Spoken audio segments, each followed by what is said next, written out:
Everything about the day had been carefully designed to impress. The venue, the guest list, the atmosphere, every detail reflected a life built on success and control. He moved through it all with confidence, greeting people, accepting praise, making sure every moment reinforced the image he had worked so hard to create. For him, this wasn't just a wedding, it was a statement. As guests arrived, the energy of the place grew stronger. Conversations flowed easily, laughter echoed through the space, and every interaction felt intentional. People admired the setting, the elegance, the scale of it all. It was exactly what they expected from someone in his position. And then there was her. She hadn't arrived like the others, no formal invitation in hand, no carefully chosen outfit to match the occasion. She had been brought there, quietly, unexpectedly, a decision made on impulse, wrapped in amusement. Earlier that day, as he drove through the city, he had noticed her sitting by the roadside. Her presence stood out not because she demanded attention, but because she didn't. There was a stillness about her, something that didn't match the noise around her. On a whim, he stopped. "What are you doing here alone?" he had asked, his tone light, almost curious. She looked up at him, her expression calm. "Resting," she replied simply. The answer caught him off guard. No explanation, no story, just a quiet truth. That was when the idea came to him. "Come with me," he said, a small smile forming. "I have somewhere to be, might as well make it interesting." "You are 4 hours a great call." He didn't expect her to agree, but she did. Now, hours later, she sat at the edge of a celebration that didn't include her. The contrast was clear. Guests dressed in fine fabrics, speaking in polished tones, moving through the space like they belonged. Her sitting quietly, her presence almost unnoticed unless someone chose to look. Some guests had heard about how she arrived. The story passed from one group to another, each version slightly different but carrying the same tone. Amusement, curiosity, a hint of disbelief. He didn't correct it. In fact, he encouraged it. During a casual moment with a group of friends, he gestured in her direction with a light laugh. "That's my unexpected guest," he said. "Thought I'd bring a little surprise to the party." The group chuckled, some shaking their heads. "She actually came?" one asked. He nodded, clearly entertained. "Why not? Makes things more memorable." They laughed again, but not everyone found it amusing. A few guests glanced toward her, their expressions quieter, more thoughtful. They didn't speak up, but they noticed something others ignored: the way she sat, the way she watched, the way she didn't react. She wasn't uncomfortable, she wasn't trying to fit in, she was simply present, and somehow that made her stand out more than anything else in the room. As the celebration continued, the music grew louder, the laughter easier, and the night seemed to move exactly as planned. But beneath it all, something had already shifted, because sometimes the quietest presence in the room is the one that changes everything. The night moved forward exactly as everyone expected it to. Music filled the air, glasses clinked, and conversations layered over one another in a rhythm that felt effortless.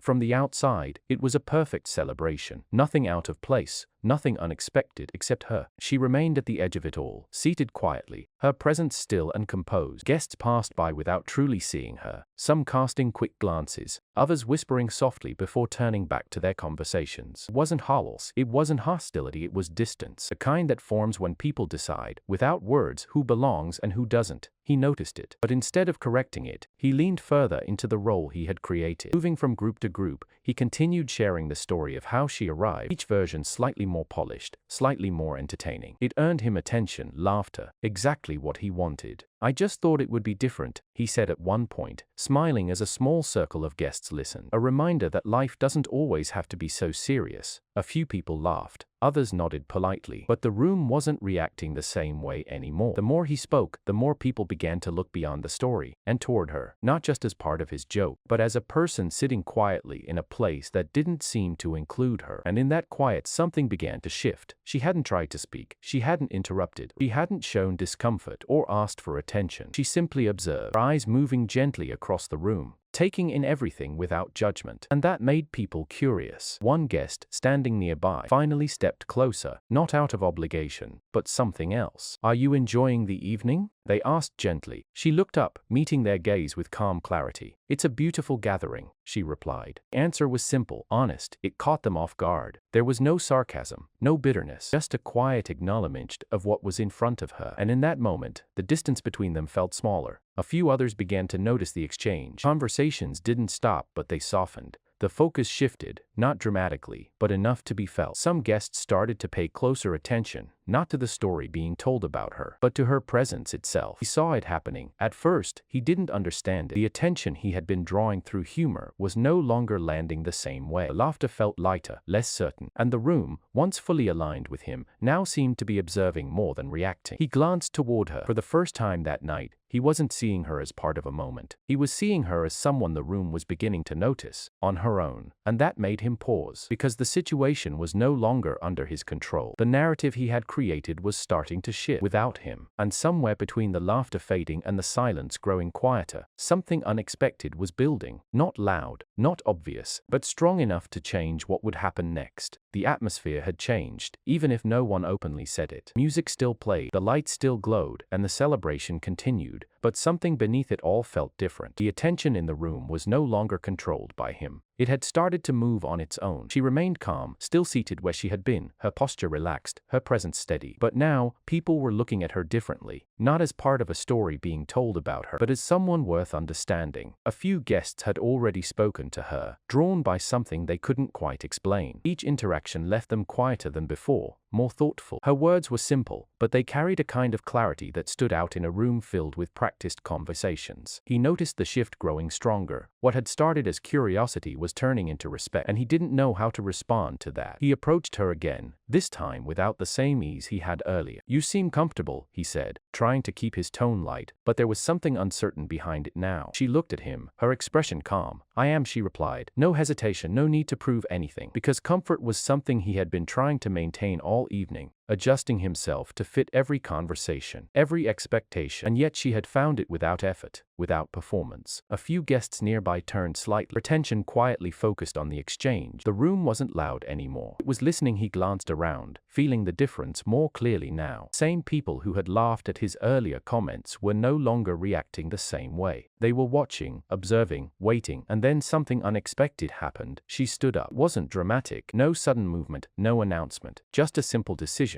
But the effect was immediate. Conversation softened, attention shifted, and a quiet stillness spread across the room. She began to walk forward, not toward him, not toward the edges, but toward the center, toward the microphone. A few people exchanged looks, unsure of what was happening. Some stepped aside, creating space without being asked. Others leaned slightly forward, curiosity replacing everything else. He watched, his expression tightening. This wasn't part of the plan. She reached the microphone and paused for a moment, her hand resting gently on it. The room was almost completely quiet now, the kind of silence that carries expectation. The first time that night, he felt something he hadn't expected, uncertainty, because whatever she was about to say was no longer something he could control, and the room was ready to hear it. She stood at the microphone, her hand resting lightly against it, her posture calm and steady. The room had fallen into a silence that no one planned, no one wanted to break. Eyes were on her now, not out of curiosity anymore, but expectation. For a brief moment, she didn't speak. She looked around the room, her gaze moving slowly across the faces in front of her. People who had laughed earlier, people who had whispered, people who had watched from a distance, and now, people who were listening. Then she began. "Thank you for letting me be here," she said softly. Her voice wasn't loud, but it carried clearly. There was no hesitation in it, no sign of discomfort, just calm. "I wasn't expecting to be part of a celebration like this," she continued, "but I'm glad I came." A few guests shifted slightly, unsure of where her words were leading. He stood still, his attention fixed on her, his expression no longer confident but focused. "Power." She paused for a second, then spoke again. "You see, people often believe they understand someone the moment they see them," she said. "They decide what that person is worth without ever hearing their story." The words settled into the room. No one interrupted, no one moved. She wasn't accusing, she wasn't raising her voice. The meaning was clear enough to be felt by everyone listening. "Been in many places," she went on, her tone steady. "Somewhere I was welcomed, and somewhere I was only seen, but not really understood." A quiet stillness deepened. He felt it now, not just in the room but within himself. Every word she spoke seemed to pull something forward that he hadn't been willing to look at before. She looked briefly in his direction, not with anger, not with judgment, but with clarity. "Tonight, evil from boren pulfer we stuer, om to taming privy furfer for her souls. Tonight, I was invited as a moment," she said. "Something different, something unexpected." A few guests lowered their gaze. "I didn't come here to be a moment," she added. "I came here as a person, The room held its breath. One mat,